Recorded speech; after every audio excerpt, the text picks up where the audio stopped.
Okay, so this is something that I never ever thought I would talk to you guys about.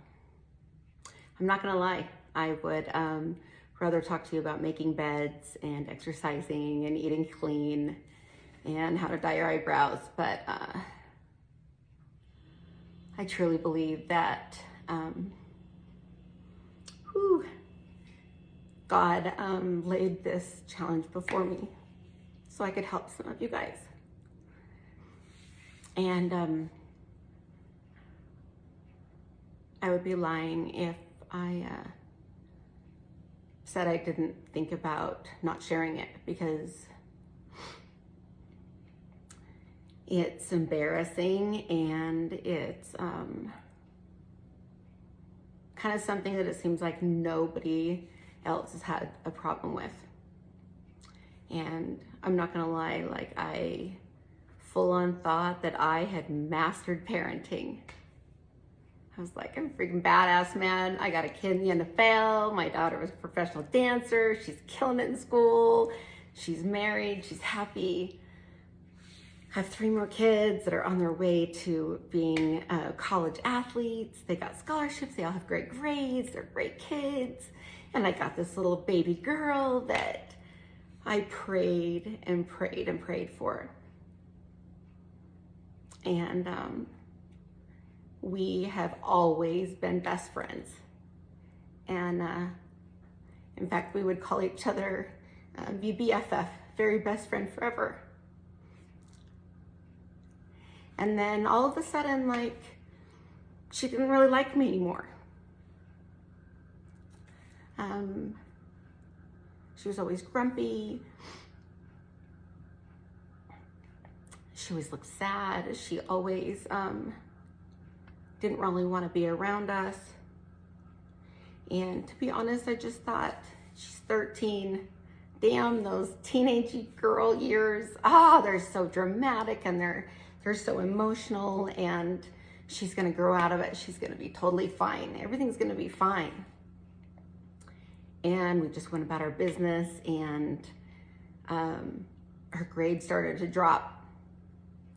And to be honest, I don't have any kids that are crazy, like online junkies, not like crazy video game people, so it didn't really even cross my mind. I've been known to take away any Xboxes or anything, and we hide them, and then some other person's kid gives my kid another one, and I take it away. I've run them over. I've taken them on trips with me, but it just never even occurred to me, especially my little baby girl, because girls don't even really play video games or anything. So her grades started to drop, and Mike and I decided that we were going to block her phone and her brothers. My older kids never had to deal with this tech world. It was never something that we had ever had to deal with. We never crossed this road. This was new for us. And so we put the blocks on their phones. We thought every once in a while we would find out that they had hidden an app behind something. Their friends had shown them how to do that. We found out that they would find an old phone somewhere in our house that we were no longer using. And although it didn't have phone service, you need to know that they can get on the internet on those phones. That was one of the huge problems. That was one of the things that created this problem. So, fast forward to January, and we think that they're blocked, and Zach comes home, and thank God. Zach said, "What are these grades? This isn't acceptable in our house. You guys have always pushed me so hard, and this isn't acceptable. Give me their phones. You guys are idiots. You don't know how to do it right." And the research I'm doing, it's true. One of the problems is that these parents we don't understand this tech stuff very well, and we had blocked them incorrectly. We thought we'd fix it at one point, but kids are so smart that when you set them up with your email, or you set them up on their email, they can go on and change the passwords. They would sneak on a computer where we always have our passwords saved, right? And then they could just go right into one of our emails and search for it, and they could find what that password was to change that password, and then they could get back in again. And so Zach locked it down. Zach is very tech savvy. He's really smart, and he locked her down. And we were like, okay, great, we're on the road here. And all of a sudden I started noticing my computer kept disappearing. And I would say, Sophie, where's my computer? And she'd say, oh, Mom, I don't know. And then all of a sudden it'd be sitting on the counter. Sophie, where's my computer? And then all of a sudden it'd be on the couch. And I had this super overwhelming feeling. I mean, I talked about it earlier. I was just sick about it. Something was making me super sick about the phone. I sent out an email to all of her friends and begged the parents to please let us go to a Gab phone. Like, please, you guys, something. I just have this really strange feeling that something's wrong. And if we did it together, I really think that they would be okay. And I talked about it on here. I posted something about it. You guys all need to watch your kids, that we don't, really understand what's happening. And I actually have a highlight bubble that talks about it. And one Saturday night, I was in my room working on some stuff, and I got this overwhelming sick feeling. You need to go get your computer.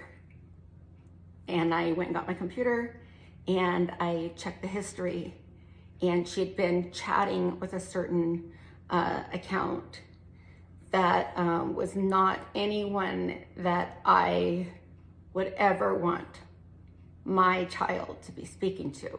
By the pictures they were posting, they were very dark, talking about death, and really, really dark. They were anime posts.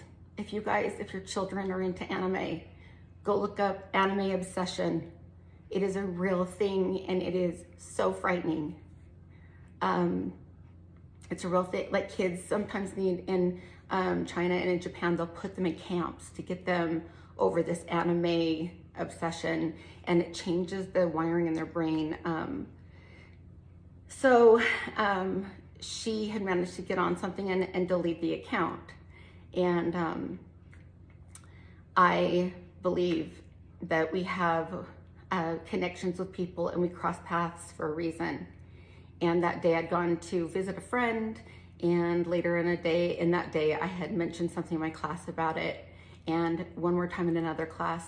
And I'd mentioned, I had 3 different people in that day come up and tell me, Lisa, my daughter fell into this horrible dark trap. They were speaking to predators. They are suicidal.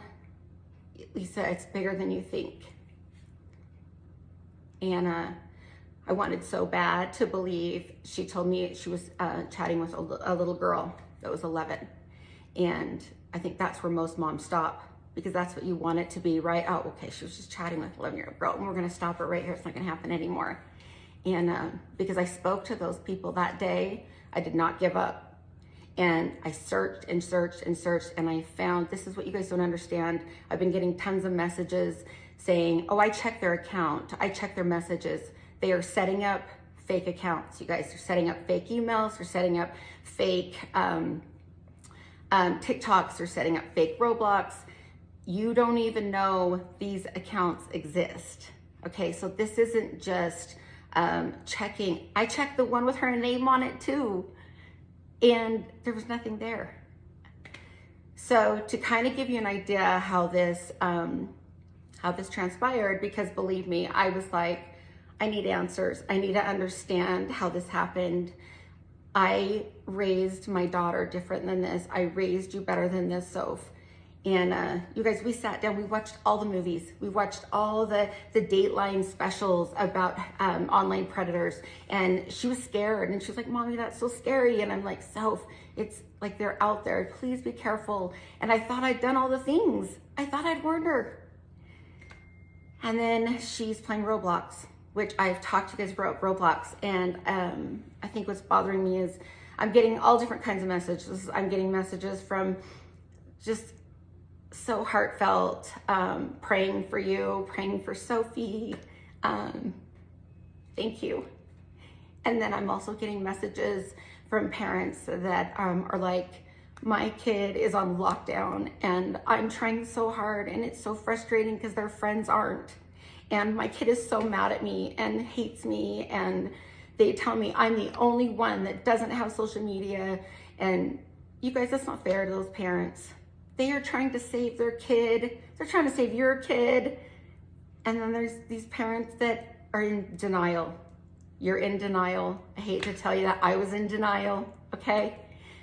And I've got these parents that are like, oh no, I've got them on limited time. If you don't think that a predator can do damage in 1 hour a day, you are wrong, okay? You are wrong, I'm telling you. I got parents that are like, I checked with my kid, they play Roblox, it's okay, Lisa, they don't online chat with anybody else, so it's cool, it's good. You guys, I didn't know mine was either, okay? They can change the passwords, they can open the door. I don't know how these predators unlock these, I don't know how they do it, okay? But they do it, and they're talking to your kid. And it's basically like taking your 3-year-old little kid and leaving him at a park, and you going to lunch with your friends, and let's be honest here. I mean, it was a perfect plan. Satan's like, you know, I'm going to give them a phone and I'm going to enamor these parents with flashy things, pretty things for sale, and beautiful bodies and recipes and gorgeous cars and vacations. And I'm going to get them right here, and then we're going to steal their kids. How about that, you guys? How about that? How's that sound? And they all cheered and they said, sounds like a plan, Satan, let's go. You guys, it's like leaving your 3-year-old at a park. You going into your virtual world, getting lost, looking for the perfect foundation, and then letting all these people in the world have access to your 3-year-old. And those of you that are setting time limits, those of you that are saying, no, I blocked it, I let him on, but only for a certain amount of time, that's like putting a little leash on them. You act like they can't go over and undo the leash. You act like somebody else can't come over and undo the leash or cut the rope.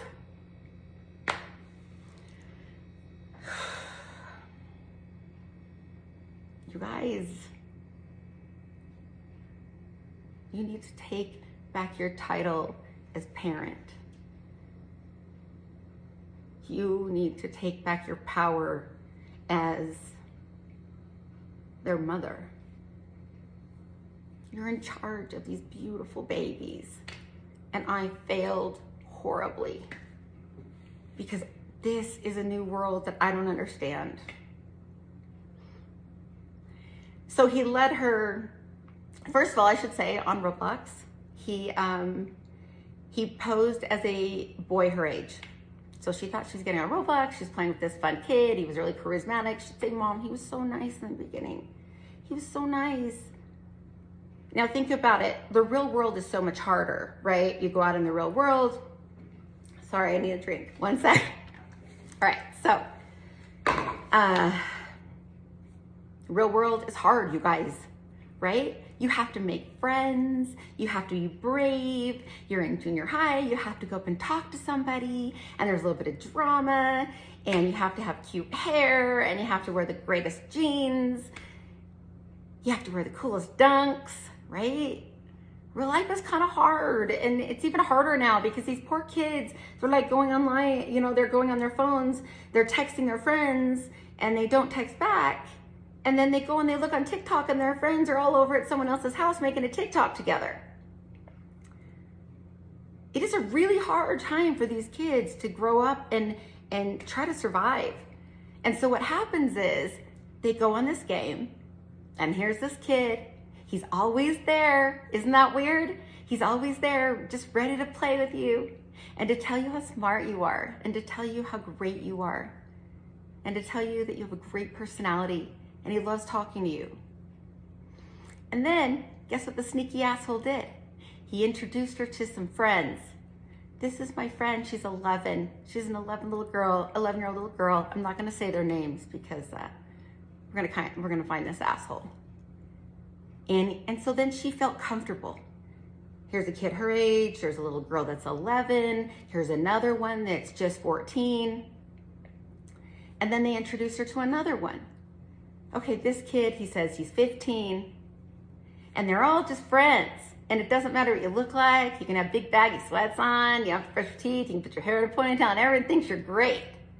Yeah, and they're always there. It's weird. They're always there, just when you need them. You guys, they were all the same guy. She had no idea. So they're all friends now. And they say, hey, go hook up with us over on TikTok. Yeah, let's share some videos. It'll be fun. It'll be so funny. So they all go over to TikTok where there's direct messaging. And that's where they do their real work. Thank God she never sent any pictures. But he kept asking. I read all the messages. I know she didn't send any pictures because he didn't know what she looked like. She had posted a picture with just tips of her hair, so we knew she was blonde. There were times that he would tell her that if she really liked him, she would chop all her hair off, that she would dye it purple. Those are how they know. Those are ways that they know that they're in control, that these kids are all in. I think the hardest part for me was knowing that he took a huge portion of the end of her childhood. He controlled her to the point that he would tell her when she needed to be on, when he wanted to talk to her.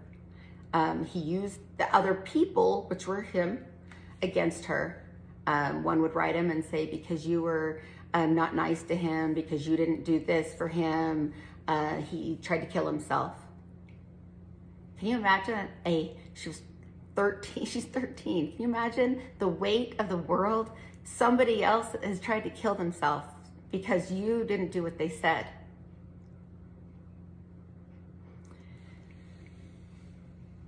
He told her to kill herself. He would beat her down so bad and tell her she was fat and ugly and nobody loved her. And then he would come back and say, I'm so sorry. I'm so sorry. I'm here for you. I'm the only person that will ever love you. I'm here for you anytime you need me. I'm so sorry. I just had a bad day. I'm just really struggling right now. And then she would come back with, I'm so sorry. I should have been nicer to you. They'd prey on the sweet ones. She was so sweet, reading her little messages. She was so concerned. He slipped up a few times and she didn't catch it. He said, she said, hey, are you there? He wrote back and said, no, you stupid, dumb bitch. I can't talk to you right now. I'm teaching. She said, what are you teaching? He said, I teach the 5th grade. And then he quickly corrected himself and said, I'm just kidding, I don't. He sometimes would talk about how loud the kids were in the room. He talked about his kid was sitting on his lap. She said, your kid? He said, oh, I'm just kidding. It's just my nieces and nephews. You guys, these predators are neighbors. They're coaches. They're school teachers. They have children. They have wives. They're attorneys and doctors and lawyers. And they're after our kids. And the sad thing is I've been doing a lot of research on predators. I really need to understand what the hell this is all about. You guys, it's this false world that people can be or do or say anything they want. When I try to talk to her about it, she literally says, Mommy, I don't know how it happened. They were just so nice. and they were just kids like me. I said, Sophie, they're all the same guy. And she said, Mama, I wondered if it was, but I just didn't want to hurt anyone's feelings. And if I said anything like that, they would just be so mean to me. And I just didn't want anyone to be mean to me.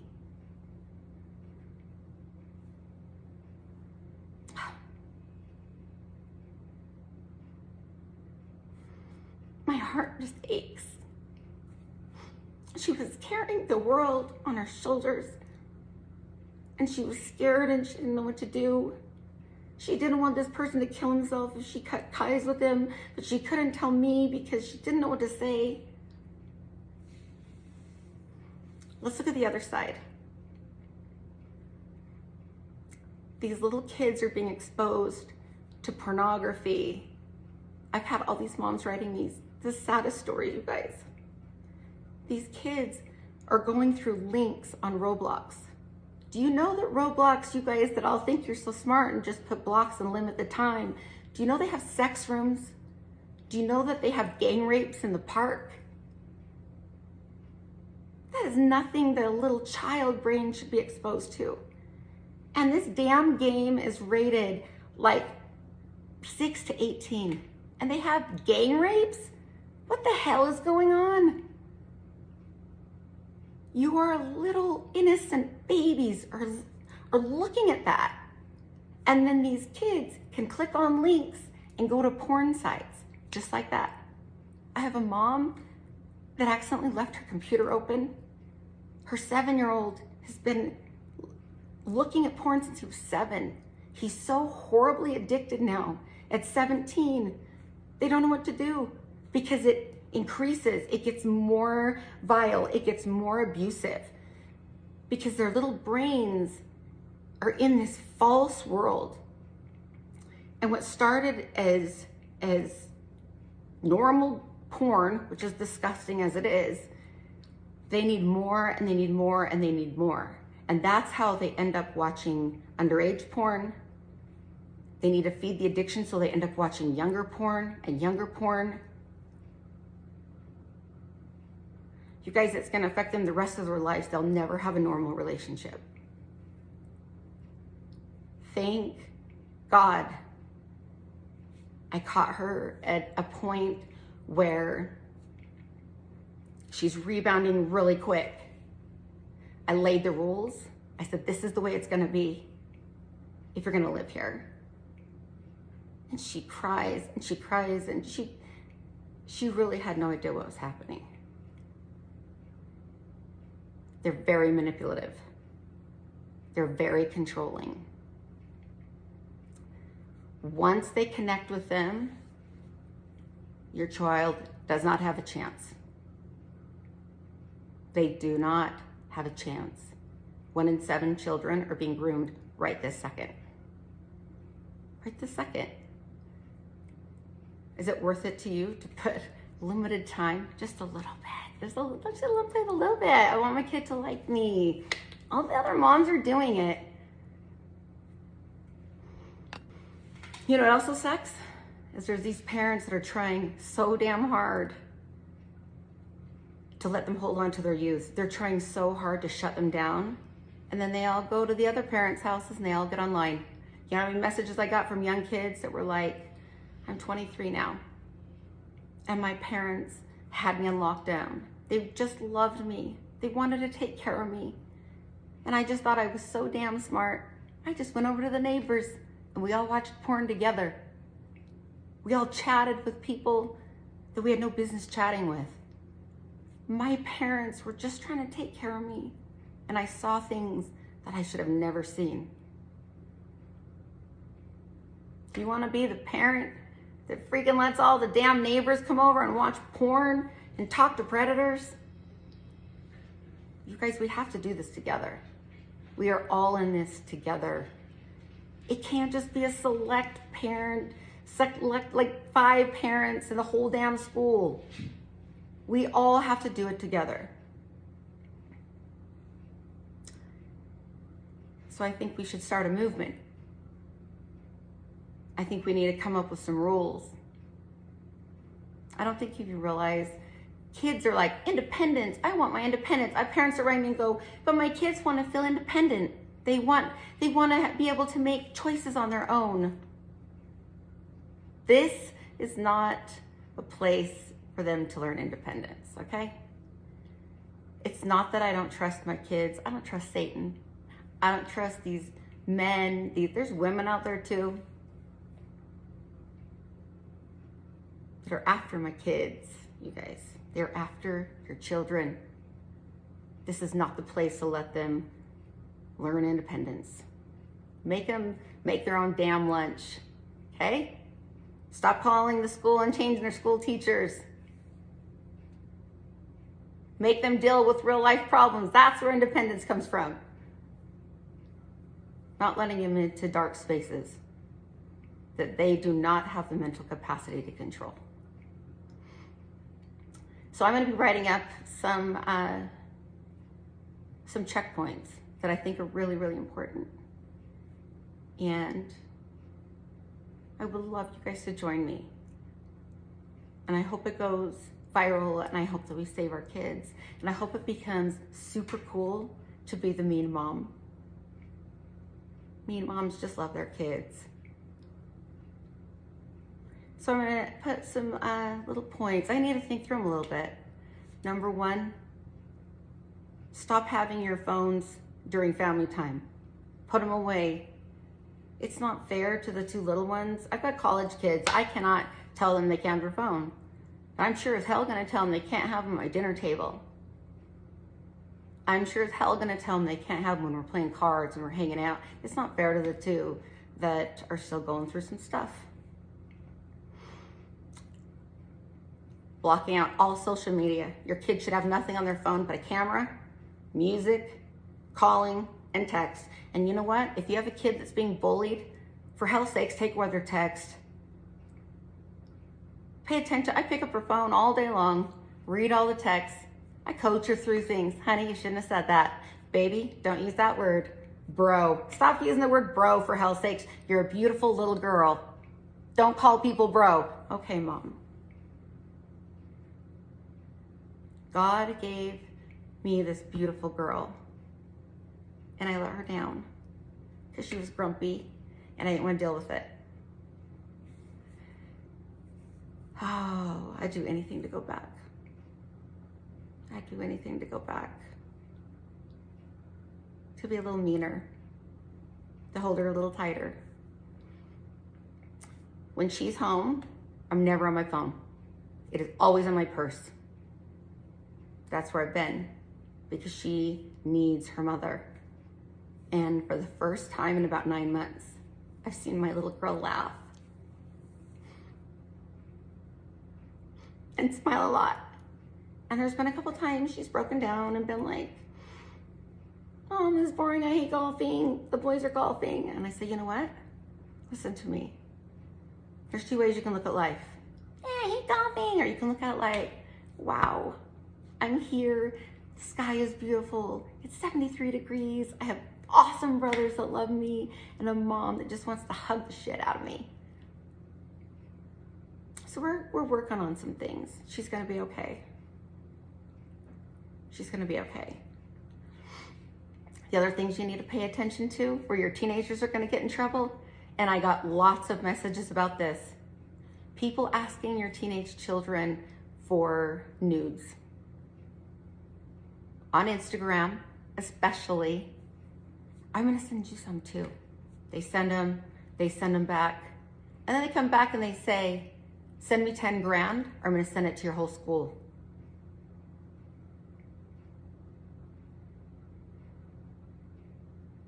And they do it. They do it and they ruin their life. It's just not worth it to me, you guys. So who's in with me? Who's gonna do this with me? I need you guys to do it with me. Mean Mom Club, who's in?